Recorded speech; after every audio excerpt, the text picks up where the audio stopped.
तो मैं smart bucket show में खुशामदीद और आप देख रहे हैं मेरा यूट्यूब चैनल।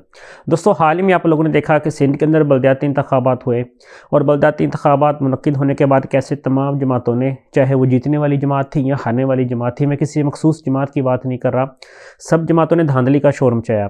तो ऐसे में पीटीआई की जानिब से एक बार फिर आवाज़ उठाई गई कि अगर इलेक्ट्रॉनिक वोटिंग मशीन होती या ईवीएम मशीन होती तो ये शोर ना मिलता और ना ही हमें ऐसे नतीजे देखने को मिलते। आखिर क्या वजह है कि दुनिया चाँद पे पहुँच चुकी है, मार्स पे जाने की तैयारियां हो रही हैं, दुनिया का बैंकिंग सिस्टम, एजुकेशन सिस्टम, हत्ता कि हेल्थ केयर सिस्टम भी ऑनलाइन हो चुका है, लेकिन वोटिंग जो है हमारा वो अभी भी बैलेट पेपर पे चल रहा है।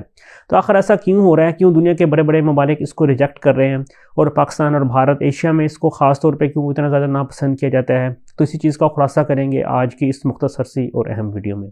तो इस चीज़ को समझने के लिए सबसे पहले हमें देखना होगा कि दुनिया में कुल कितनी किस्म के वोट हैं जो तस्वुर किए जाते हैं। तो वोटिंग की कुल 3 इकसाम होती हैं।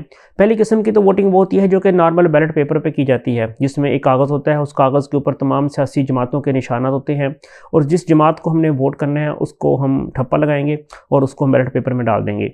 जो दूसरी किस्म की वोटिंग होती है वो होती है ई वोटिंग, यानी जिसको इलेक्ट्रॉनिक वोटिंग या ईवीएम भी कहा जाता है, जो कि इंडिया में भी इसको तजर्बा किया गया, जिसको आगे जाके हम डिस्कस भी करेंगे इसका कितना खर्चा आया। जो तीसरी किस्म होती है उसको इंटरनेट वोटिंग कहा जाता है। इसके अंदर आपका जो मोबाइल फ़ोन होता है या आपकी जो इलेक्ट्रॉनिक डिवाइस होती है या आपका कंप्यूटर होता है उसको इंटरनेट से कनेक्ट किया जाता है और इसके ज़रिए जो है आप अपना वोट डालते हैं। दोस्तों, आगे बढ़ने से पहले हमें ये समझना होगा कि आखिर इंटरनेट वोटिंग या आई वोटिंग की ज़रूरत ही क्यों पेश आई। दोस्तों, यहाँ पे मैं मिसाल दूंगा आपको भारत की, कि भारत में 2019 के अंदर जो है उनके लोकसभा के इलेक्शन हुए और उस इलेक्शन के ऊपर तकरीबन 60,000 करोड़ रुपए भारतीय खर्च हुए। जिसको अगर डिटेल में देखा जाए तो उनके तकरीबन 100 करोड़ रुपये पर हल्का खर्च हुए और 700 रुपये तकरीबन उनके जो है एक वोटर के ऊपर खर्च हुए। तो बहुत से लोग यहाँ पे ये कहते हैं कि अगर इलेक्ट्रॉनिक मशीन आ जाएगी या ईवीएम मशीन आ जाएगी या इंटरनेट वोटिंग आ जाएगी तो इसकी मदद से जो है इतना सारा खर्चा बच जाएगा। क्योंकि इसकी मेन रीज़न ये है कि आपको पता है कि भारत के अंदर हर 2 से 3 माह के बाद इलेक्शन होने होते हैं और इतनी बड़ी अमाउंट खर्च करना वहाँ पे ज़्यादा पॉसिबल नहीं है, इसके उनका बहुत ज़्यादा सरमाया लग रहा है।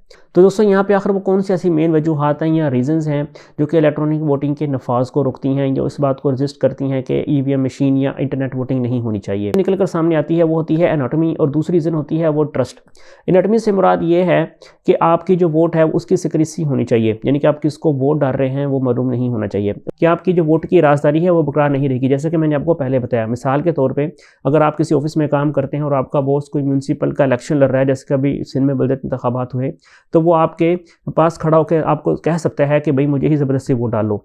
तो इसी वजह से जो है इलेक्ट्रॉनिक वोटिंग के अंदर आपकी सिक्रेसी को उतना ज़्यादा महफूज नहीं तस्वुर किया जाता। आपने देखा होगा कि इलेक्शन के कोड ऑफ कंडक्ट के खिलाफ समझा जाता है कि जब बैलेट पेपर पर जाएँ या वोटिंग वाले पॉइंट पर जाएँ, किसी भी इदारे में जब वोट डालने जाते हैं तो वहाँ पर अपना सेल्फी ले सकते हैं, ना ही वहाँ पर कोई निशान छोड़ सकते हैं। तो जब हमारी इंटरनेट वोटिंग होती है वो उसको एक इलेक्ट्रॉनिक डिवाइस होगी। अब ज़ाहिरी बात है, जब इलेक्ट्रॉनिक डिवाइस होगी तो आपको पता होगा कि जितने भी इंटरनेट पे हम सोशल मीडिया डिवाइसेस हम यूज़ करते हैं, फेसबुक हो गया, इंस्टाग्राम हो गया, यूट्यूब हो गया या ट्विटर वगैरह हो गया, तो इन सब के सर्वर्स मौजूद होते हैं। तो इन सर्वर्स के पास हमारा बहुत ज़्यादा डाटा मौजूद होता है और इन डाटा के एनालिसिस के ऊपर ही वो हमें सर्विसेज प्रोवाइड करते हैं। तो अगर हम इलेक्ट्रॉनिक वोटिंग कराएंगे, इसके पास वो इलेक्ट्रॉनिक मशीन का कंट्रोल होगा, वो सर्वर का कंट्रोल होगा जहाँ पर हमारा वोट जाके महफूज हो रहा है या स्टोर हो रहा है, तो उसके पास बहुत ज़्यादा पावर होगी और वो इस चीज़ का गलत इस्तेमाल भी कर सकता है। यानी वो किसी एक पार्टी को ज़्यादा वोट भी दे सकता है, वो एक पार्टी के वोट ख़त्म भी कर सकता है और उसका मुकम्मल तौर पे सबूत भी बता सकता है। और दूसरा निकल कर आता है ट्रस्ट, यानी कि हमारा जो वोटिंग प्रोसेस है उसका मुकम्मल ट्रस्ट होना चाहिए। आपको पता है कि आजकल मौजूदा हालात में हम जो अपना बैलेट पेपर वाला प्रोसेस यूज़ करते हैं उसमें हमें मुकम्मल तौर पर एतमाद होता है कि हमारा वोट जो है वो किसको जा रहा है।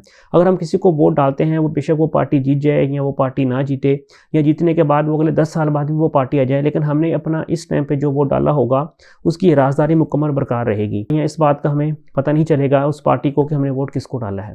क्योंकि देखिए, अगर इस बात का पार्टी जीतने वाले को पता लग जाएगा तो वो उस कम्युनिटी को ज़्यादा तवज्जो देगा जिस कम्युनिटी ने उसको वोट डाला है, और जिस कम्युनिटी ने उसको वोट नहीं डाला उस पर कम तवज्जो देगा। क्योंकि जमहूरियत के अंदर आपको पता है सबको ही बराबर हकूक़ देने होते हैं, चाहे उस कम्युनिटी के लोगों ने आपको वोट डाला या नहीं डाला।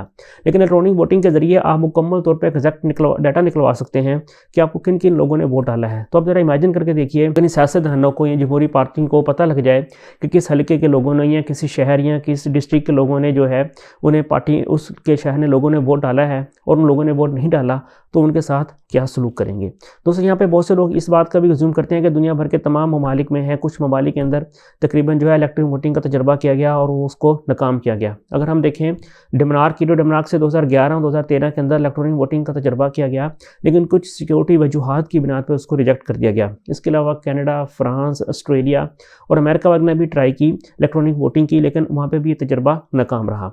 अब यहाँ पे बहुत से लोग एस्टोनिया का जिक्र करते हैं कि वो एक ऐसा कंट्री है जो कि इलेक्ट्रॉनिक वोटिंग करता है, लेकिन देखा जाए तो वो आई वोटिंग करता है। लेकिन उसके आई वोटिंग की खूसियत ये है कि वहाँ पे आप एक शख्स एक से ज़्यादा मरतबा भी वोट डाल सकता है, लेकिन वहाँ पे जो शख्स आखिरी मरतबा वोट डालेगा वही उसका तस्वुर किया जाएगा। इसकी मेन रीज़न ये है कि जब कोई शख्स किसी को ज़बरदस्ती की बुनियाद पे एक से ज़्यादा मरतबा वोट डलाएगा, वो वोट तो डाल देगा, लेकिन बाद में जाके वो उस वोट को चेंज भी कर सकता है और उसको जो उसका आखिरी एक वोट होगा वही सिर्फ उसको काउंट किया जाएगा। इसके लिए बना पे उसको जो है मखसूस आईडी दी जाएगी।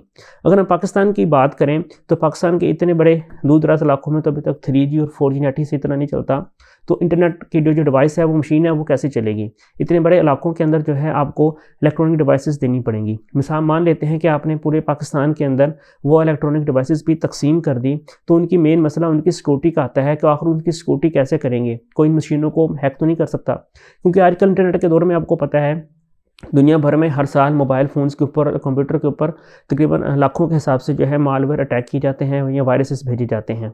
तो अगर किसी को कोई भी इस इलेक्ट्रॉनिक वोटिंग मशीन का कोई एक कमज़ोर लूप होल पता लग गया, तो उसका इस्तेमाल करते हुए कितना बड़ा नुकसान पहुंचा सकता है, आपके वोट को चोरी कर सकता है और आपके वोट का गलत इस्तेमाल भी कर सकता है। अगर हम पाकिस्तान को ही मज़ीद देखें तो इतने बड़े इलाकों के अंदर वोटिंग मशीनों को पहुँचाना और वहाँ पर इंटरनेट की फास्ट सर्विस प्रोवाइड करना नामुमकिन है। तो यही रीज़न है कि पाकिस्तान, इंडिया, इन ममालिक के अंदर जो है इस वोटिंग मशीन को रिजेक्ट कर दिया गया। आपको मेरी वीडियो कैसी लगी ज़रूर बताएं और मज़ीद इस तरह की वीडियोस जानने के लिए कमेंट करके ज़रूर बताएं। अगर आपको मेरी वीडियो अच्छी लगी तो अपने दोस्तों के साथ वीडियो को ज़रूर शेयर करें।